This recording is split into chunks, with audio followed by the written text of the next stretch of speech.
सच की आवाज, हर खबर सबसे तेज। ये है द हिंद 24 न्यूज, सच के साथ हर वक्त। नमस्कार, आप देख रहे हैं द हिंद 24 न्यूज और मैं हूं आपके साथ साक्षी निर्वाण। आइए नजर डालते हैं आज की कुछ खास खबरों पर। सरजीत बिस्वास गोलपोखर विधानसभा क्षेत्र से भाजपा उम्मीदवार हैं। गोवालपोखर विधानसभा क्षेत्र के शाहपुर फुटबॉल ग्राउंड में चुनाव प्रचार के दौरान राज्य भाजपा अध्यक्ष शमीक भट्टाचार्य, उत्तर दिनाजपुर जिले के बीजेपी सचिव হুমায়ুন কি করে বাবরি মসজিদ তৈরি করবে বলার সাহস দেখাতে পারে। মুর্শিদাবাদে দেখেননি পুলিশ দৌড়চ্ছে, পুলিশ পর্যন্ত পুলিশের পরিবাররা আক্রান্ত। তৃণমূলের বিধায়ক নিজের পরিবার নিয়ে মুর্শিদাবাদ ছেড়ে আপনাদের বিরুদ্ধে অভিযোগ করছে যে আপনারা 4-5 জন মিলে এই টিকিটটাকে বিক্রি করেছেন যেন গোলাম রাব্বানি এখানে জেতার সুযোগ করে। গোলাম রাব্বানিকে জেতার সুযোগ করে দিয়েছেন আপনি। কে অভিযোগ করেছে?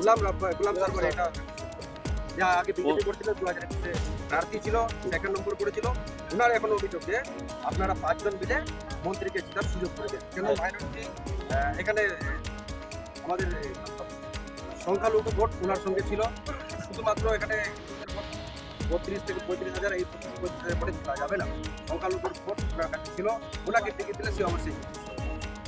এটা আমিও বলছি যে গোয়ালপুকুরে জিততে গেলে আমাদের মাইনরিটি ভোটের দরকার আছে, আর মাইনরিটি ভোট ছাড়া গোয়ালপুকুরে বিজেপি জিততে পারবে না। তবে এটাও বাস্তব যে মাইনরিটি ভোট ছাড়া বিজেপি জিততে পারবে না। আর আপনি যেটা বললেন যে ওই বিষয়ে না আপনি যেটা বললেন হিন্দু ভোট, যে হিন্দু ভোটটা গোলাম সারওয়ারদা পেয়েছিল 2021-এর বিধানসভায়, এইবার যদি উনি টিকিট পেতেন তাহলে পরে উনি জিততেন। আমি বলছি মাইনরিটি ভাইরা, আমার একদম পূর্ণ বিশ্বাস এই শাসক দল আর ওই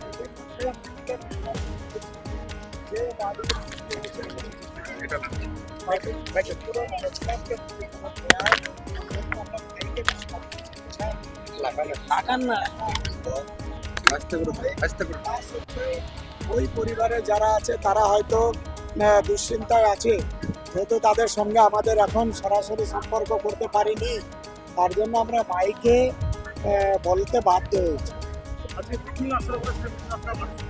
আমরা প্রথমে বললাম যে আমাদের প্রোগ্রামটা হওয়ার কথা ছিল 12টায় শুরু হওয়ার কথা ছিল। দেখলেন রাজ্য সভাপতি এখানে ভোজনের ব্যবস্থা ছিল, দুপুরবেলা এখানে খাওয়া দাওয়া করবেন, তারপরে পরবর্তী প্রোগ্রামে যাবেন শিডিউল ছিল।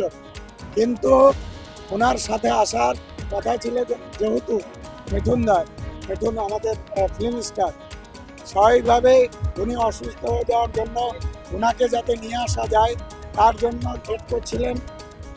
আপ্রাণ চেষ্টা করা হয়েছিল শেষ পর্যন্ত যাতে ওনাকে নিয়ে আসা যায়। আমার কথা না, এটা গোয়ালপুরের সাধারণ জনতার কথা যে এবার বিজেপি গোয়ালপুকুরে টিকিট দিচ্ছে। আর যে বর্তমান যে রাব্বানি গোয়ালপুকুরের যে মিনিস্টার বর্তমান সরকারের, তার যে বিগত 15 বছরের যে গোল পাকানো কথা, মিথ্যার প্রতিশ্রুতি, তার অবসান ঘটতে চলেছে। এটা একদম গোয়ালপুকুরের জনগণ বলছে, এটা প্রকাশ্যে বলছে, আর এটা সেই জনসভার মাধ্যমে সেটা সাড়া দিয়ে দেখিয়ে দিয়েছে। 100% করবে মুসলিমরা। আমাদের মুসলিম ভাইরা বুঝে গেছে বর্তমান সরকারের মন্ত্রী কিভাবে এবং তার ভাই কিভাবে তাদের দিনের পর দিন ঠকাচ্ছে, সেটা প্রকাশ্য হয়ে গেছে, মানুষ জেনে গেছে। বিশেষ করে 2023-এর নির্বাচনে যেভাবে জিতা ক্যান্ডিডেটকে হারিয়েছে এবং হারা ক্যান্ডিডেটকে জিতিয়ে সার্টিফিকেট দিয়ে তারা বাড়ি পাঠিয়েছে, এর যোগ্য জবাব আগামী 2026-এর বর্তমান 2026-এর নির্বাচনে ভোট ঘরে গিয়ে দেবে।